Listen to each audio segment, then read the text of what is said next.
Catechresis and the Glenpunnet, August 2nd. It is a room full of beautiful people, all looking extremely bored. I have somehow found myself among them, looking at myself in the mirror like them, wearing specially selected clothes in an attempt to appear sophisticated without seeming willfully so. This only works sometimes, but often it doesn't. I am called. My name is mentioned over the loudspeakers, and some people look my way. I am slightly famous, although I wouldn't expect these down-and-out models to know it. Some of their eyes are darkened, arms are covered with scars. Makeup can cover it, even if it can't disguise years of bad living. I go into a room. This room is known as the room of private marriages. I am taken in and undressed. I am given a white tunic and a headscarf. Then am led into a low-lit room with several shadowy figures seated in armchairs before a big kidney-shaped table, as if they were members of some secret society. I assume you know why you have been called before us today? I know nothing, O High Ones. Good.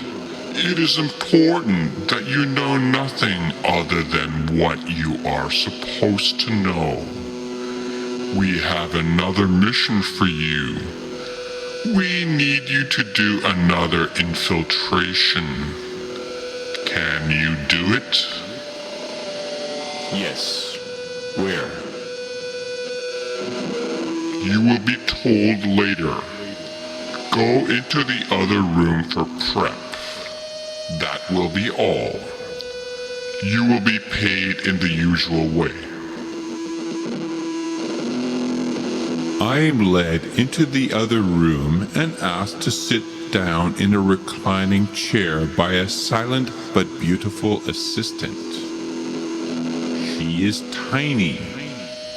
I regard her for a moment and admire the soundless way she whisks in and out of the room, and then I have forgotten her completely. I turn my study to the small box of powder on the counter. I open it, pinch a small quantity between my fingers, and place it in my nose. Soon, another professional assistant comes in. It is she who will work on me for the next few hours. I ask her to bring me a bottle of whiskey. She tells me that it is imperative that she have my concentration for the next 2 hours, so no whiskey. She begins to massage my face, then applies white makeup. I give some thought to insisting on that bottle of whiskey. A high-pitched noise penetrates my ears. Soon I am finished and let out like a blind person, one person holding each of my arms. It is very ceremonial. I am taken into a room full of the most beautiful people imaginable, all in various stages of dress or undress. All are posing in strange positions. I can see all the muscles of their bodies, defined, bulging, cut. I would admire them if I hadn't seen the same thing so many times before, everywhere I went. It is the time of the beautiful people, after all. Beauty is common, so much so that a charactered ugliness is highly valued now. We are willful and wild, and the sinking and pitching comes into focus. I am in love, but I hate my lover.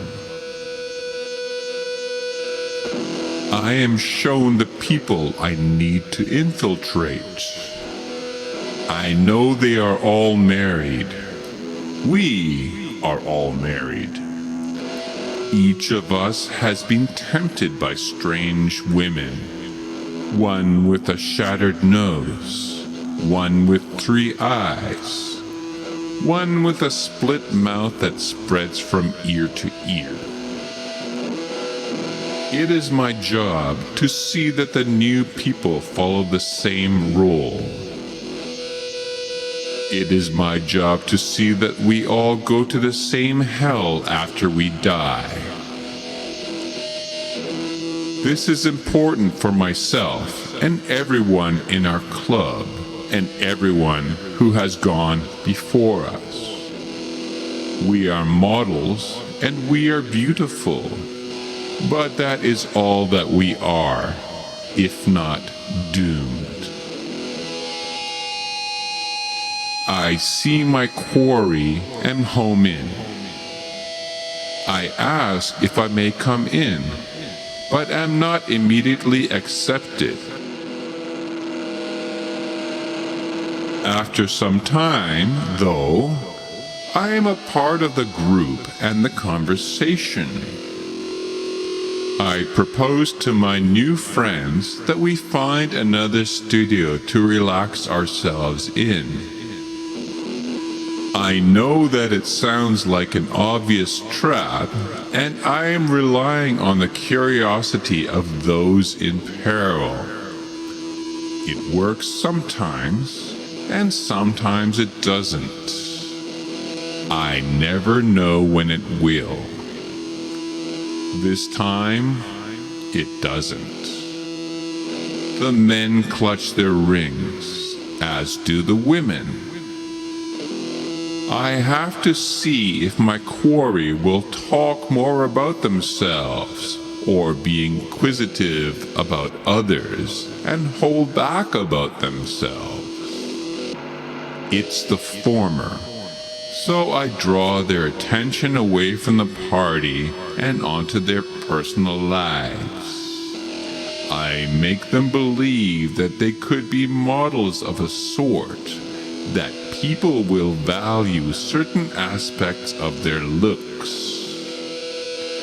We enter the agency.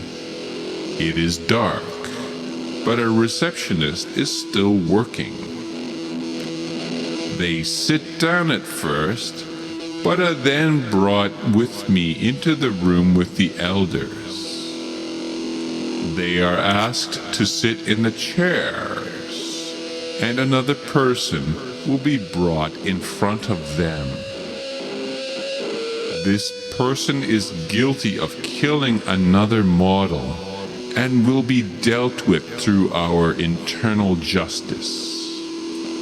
I tell them that they have the choice of life or death for the murderer, and it will become a fashion shoot. Lots of white powder is provided for, and they rub their fingers in it with great zest. Their cold hearts warmed and bubbling over, I know that they are in my power. I bring out the accused, the son of my highest superior. Naturally, they choose death for him. I prepare the ritual devices and bring in the executioners, 3 insane women. One with a shattered nose, one with 3 eyes, and the third with a split mouth that spreads from ear to ear.